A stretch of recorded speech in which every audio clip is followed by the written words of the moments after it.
This is Dr. Ron's Words of Wisdom, words on leadership, goal setting, productivity, and a whole lot more. Consider this your vitamin or supplement for your mind and heart.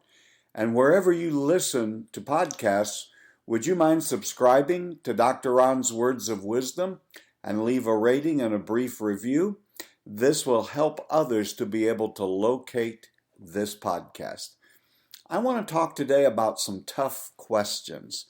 Do you ever ask yourself a tough question?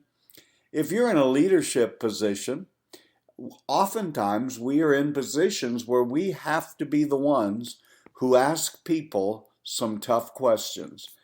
There are times as you serve with a governing board that you'll have to ask some tough questions about who are we and what is it that we're supposed to be doing.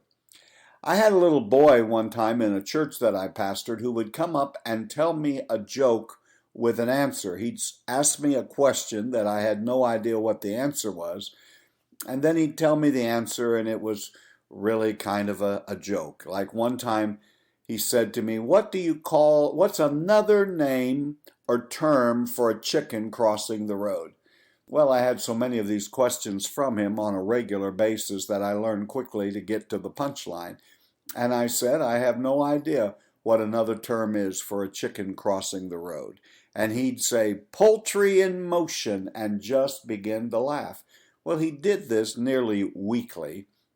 And one day he was standing there with me, and he said his typical little question joke. And I said, I have no idea. And he gave the answer, and he chuckled. And his father was standing there right with him. And I kind of had wondered, where does this little boy get all of these joke questions and answers?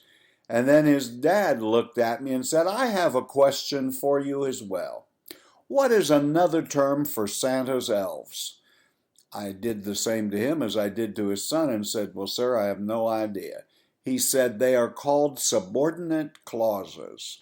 And he began to roar and laugh, as did his little boy, and they walked away together quite proud of themselves. Well, that's not the kind of question I'm talking about.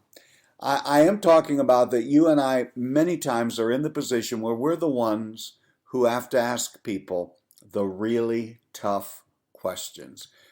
And perhaps in your life you've already learned the way in your leadership to ask those tough questions.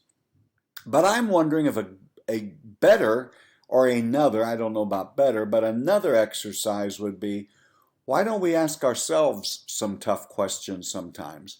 Maybe even call it a few tough questions we haven't but should ask ourselves. Let me just take a try today and ask myself some of these questions, and you might want to find a way to ask yourself and then answer them. The first thing is, what are my top 3 values? If you're going to make a difference in this world, you have to really understand what your values are. And I know that for each of us, there would be some differences and some different takes. But my 3 top values are my faith. I'm a person of faith that believes in God, believes in the Lord Jesus Christ, and that is a high value. But by asking that question, I'm asking some subordinate questions, such as, do I live every area of my life in regard to this value? Does this value inform all of my decisions of life? And the second thing that I would value is my family, my wife, my son, and we have picked up a collection of family along the years of people we have taken under our wing. So it's not just enough to answer that question, say my faith and my family, but do you consider your family when you're making decisions and making commitments and doing things? Is your family and your love for your family really validating and really informing your decisions?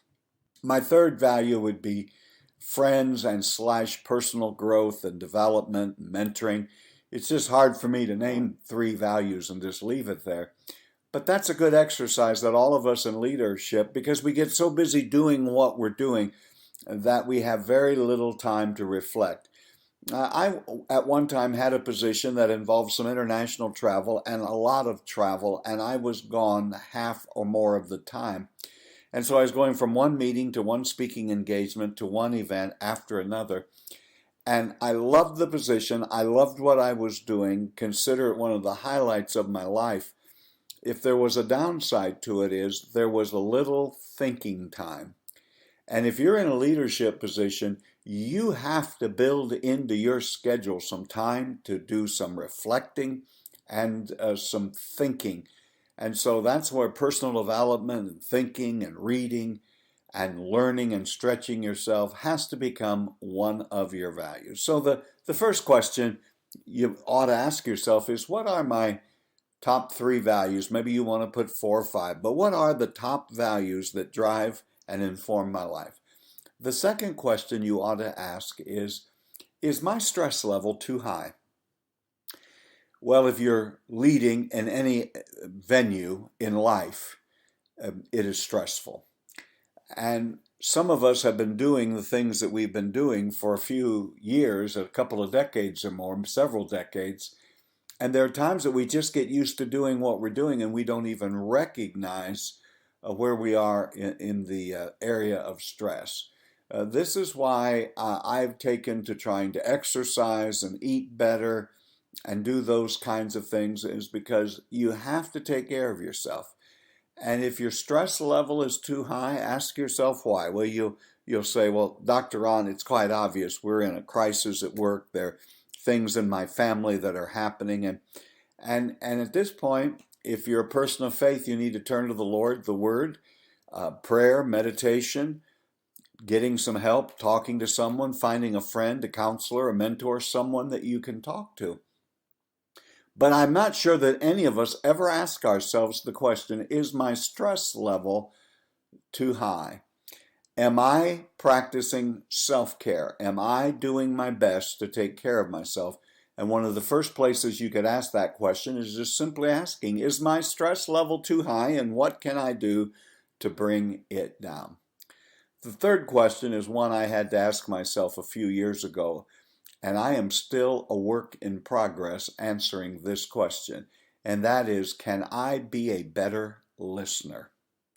Well, for much of my life, unfortunately, I have not been a good listener. I am an extrovert. I love to talk.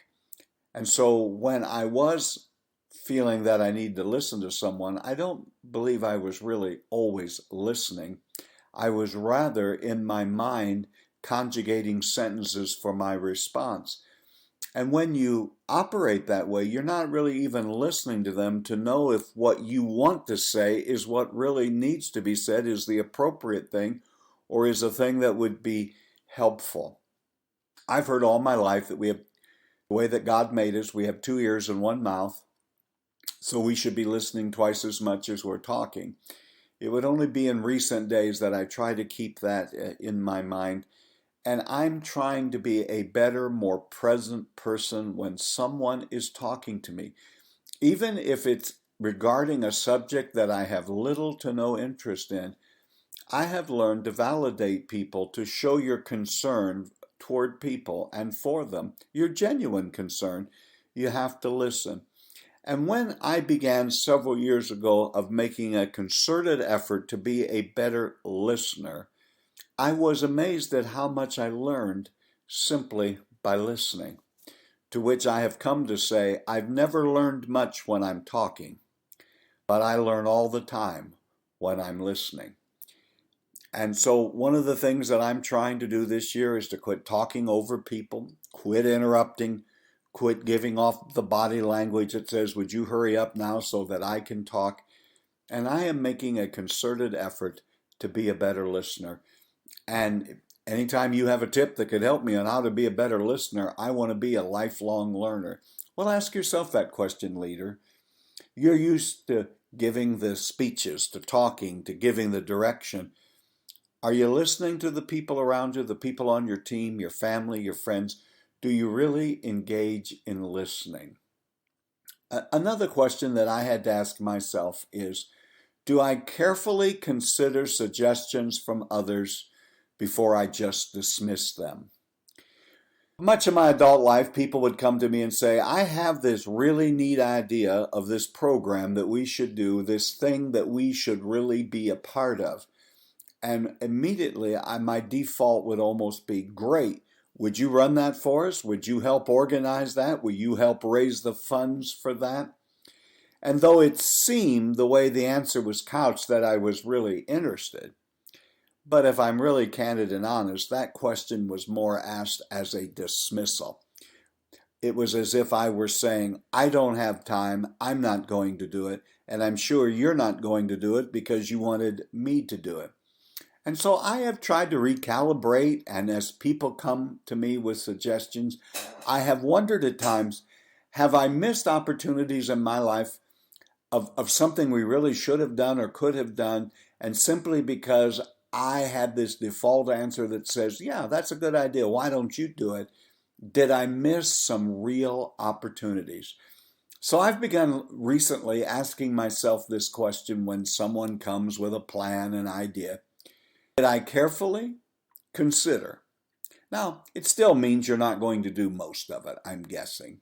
But did I carefully consider their suggestion before just dismissing it outright? I think that might be a question you want to ask yourself. Let's go to the next question. What am I afraid of?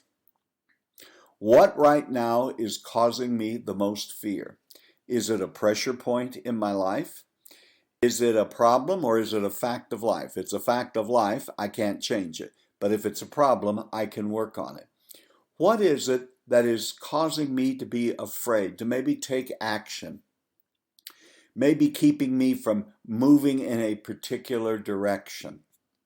Because so many times we don't take time out to reflect and think, we may not be asking ourselves that question. What is it right now in my life that is causing me to be fearful? What am I afraid of? And then the follow-up is, what are the things and the steps that I can do to remedy that? The next question I like to ask myself as I'm knee-deep and hip-deep in projects and doing things is to ask myself, what is it that I'm ignoring? We can get so busy doing the urgent, doing the things that we fail to miss, and we miss the important. And as I look at all of the things I'm doing, and I believe they're all good things, but are there some things that I can be doing or one thing that I should be doing that I'm ignoring it? Then a follow-up question to that, my friend, is why am I ignoring it? Why don't I do something about it? I want to ask you one last question. What did you always want to try, but you've never had the courage to do it? What is that one dream that may get buried inside of you, that one thing that you've always wanted to do or try, but you just don't have the courage to do it?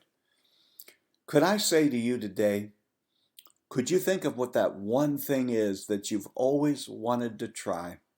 And then I want to ask you the follow-up question. Why don't you try it?